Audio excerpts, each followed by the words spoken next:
প্রতিনিয়ত আমাদের প্রাণ প্রকৃতির সংকট প্রবল হচ্ছে, আমাদের মাটি বাতাস পানি দূষিত হচ্ছে, আমাদের বন জঙ্গল নদ নদী খাল বিলগুলো দখল হয়ে যাচ্ছে, উজাড় হয়ে যাচ্ছে। তাহলে এই সংকট থেকে উত্তরণের উপায় কি? প্রাণ প্রকৃতির সংকটের পিছনে কারণ খুঁজতে গেলে বাংলাদেশে যে ধরনের উন্নয়ন দর্শন আমরা চর্চা করে আসছি সেই জায়গাটাতে আমাদেরকে রিথিঙ্ক করতে হবে। মানুষ এবং প্ল্যানেটের ওয়েলবিং নিশ্চিত করার জন্য আমাদেরকে হিস্ট্রিক্যাল কলোনিয়াল ইনজাস্টিসেস বিবেচনা করতে হবে। এই বিবেচনা রেখে আমাদেরকে পলিটিক্যাল এবং ইকোনমিক সিস্টেমকে রিঅর্গানাইজ করতে হবে। এই বিবেচনা মাথায় রেখে 2009 সাল থেকে Bangladesh youth environmental initiative championing planetary stewards, তরুণদের দক্ষতা সক্ষমতা এবং ওভারঅল স্টুয়ার্ডশিপ ক্যাপাসিটি বাড়ানোর জন্য বিভিন্ন বয়সের তরুণদের কথা বিবেচনায় রেখে আমরা আমাদের প্রোগ্রামগুলোকে সাজিয়েছি। আর্ট চ্যাম্পিয়ন্স প্রোগ্রাম আমাদের সিগনেচার ফেলোশিপ প্রোগ্রাম, যার মাধ্যমে আমরা বিশ্ববিদ্যালয়ের শিক্ষার্থীদেরকে প্রস্তুত করে থাকি প্রাণ প্রকৃতি সুরক্ষা ও পরিবেশগত ন্যায় বিচার প্রতিষ্ঠা করার জন্য। বছরব্যাপী এই প্রোগ্রাম শুরু হয় 5 দিনের একটি রেসিডেন্সিয়াল বুট ক্যাম্পের মাধ্যমে। ওরা এত ডিফারেন্ট অ্যান্ড ডাইভার্স ব্যাকগ্রাউন্ড থেকে এখানে আসে, অ্যান্ড সবারই খুব খুব আলাদা একটা গল্প থাকে আর কি। তারপর শিক্ষার্থীরা নিজ নিজ কমিউনিটিতে গিয়ে একটি আর্ট ক্লাব প্রতিষ্ঠা করেন। সেখান থেকে তারা বিভিন্ন এনভায়রনমেন্টাল অ্যাকশন প্রজেক্টস বাস্তবায়ন করেন।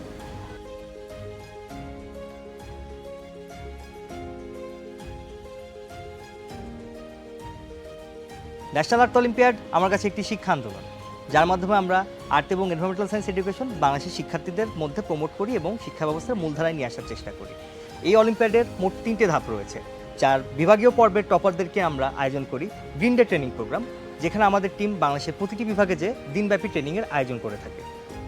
My expectations for the Olympiad is basically to understand art science to a greater degree. This is our home and I want to protect it. I want to contribute to making it better. এই অলিম্পিয়াডের সর্বশেষ ধাপ হচ্ছে team Bangladesh selection test, যেখানে সেরা 4 জন প্রতিনিধি নির্বাচিত হয় এবং তারা অংশগ্রহণ করে আন্তর্জাতিক আর্ট সায়েন্স অলিম্পিয়াডে। এবং 2012 সাল থেকে বাংলাদেশ গর্বের সাথে এই প্রতিযোগিতায় অংশগ্রহণ করে আসছে এবং এখন পর্যন্ত দেশের জন্য অনেক পদক জিতে নিয়ে এসেছে। তরুণ উদ্যোক্তাদের জন্য এগিয়ে আমাদের একটি বিজনেস আইডিয়া কম্পিটিশন, যেখানে আমরা সেই সকল বিজনেস আইডিয়াকে সাপোর্ট করি যা একই সাথে প্রান্তিক জনগোষ্ঠীকে এঙ্গেজ করে এবং ক্লাইমেট অ্যাডাপ্টেশন এবং মিটিগেশনেও ফোকাস করে।